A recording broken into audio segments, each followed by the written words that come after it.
Пропадна уште еден обид на пратеничките групи во законодавниот дом да ги пеглаат разликите околу изборниот законник кој го иницираше парламентарното мнозинство и премиерот Мицковски.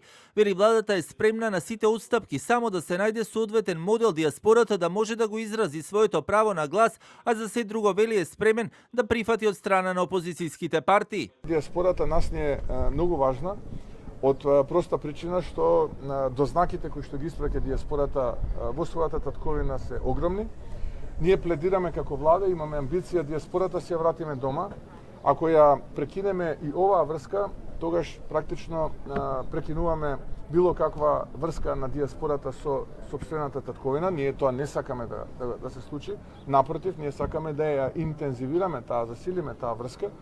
Така што за нас е тоа многу важно. Се останато, како ќе кажат, така ќе им прифатиме. Еве, све што сакаат, тоа ќе биде прифатено. Повеќе пари за финансирање кампања, начин на гласање, начин на жалби и поплаки. Како они сакаат, така ќе прифатиме.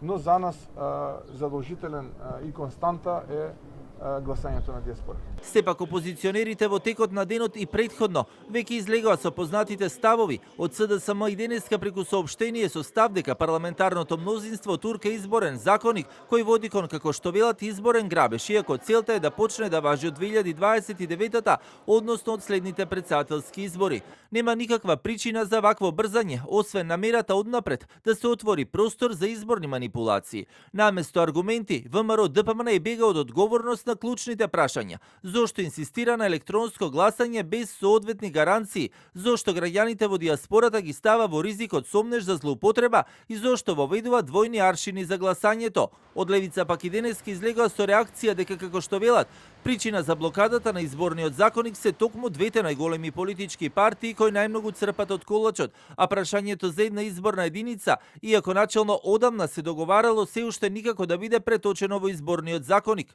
Сега немаме нов изборен законник затоа што од самиот почеток имаше заговор тој воопшто никогаш да не се донесе. 30 години партиите ви ветуваат една изборна единица, нема ништо од тоа. Не се нагласува, не се наговестува. Од оваа констелација на парламентарниот состав моментално, при воведување на една изборна единица, сите партии имаат да изгубат, освен левица. Сите партии го компрометираат процесот за носење на една изборна единица. 30 години ВМРО ДПМН и СДСМ ги кројат правилата на играта за да им одговара нив. Затоа и сега електронското гласање на дијаспората беше заговор и зицер кој ВМРО ДПМН им го даде на СДСМ за да го оправда нивното блокирање.